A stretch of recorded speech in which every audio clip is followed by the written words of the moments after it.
Hundreds of teenagers suddenly swarmed one of Florida's most famous family beaches and forced everyone to run to cover. This is the alarming question being asked right now after a quiet holiday weekend turned into absolute chaos. Look at this very footage. This is Clearwater Beach in Florida, where a massive unexpected crowd completely hijacked the area near Pier 60. It all started as a coordinated meetup organized entirely on social media, but things rapidly spiraled out of control.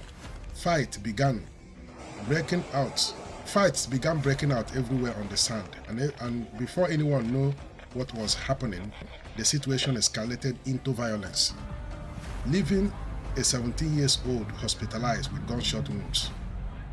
The panic was so intense that tourists and families were literally fleeing into nearby beachfront buildings and trapping themselves inside just to escape the chaos.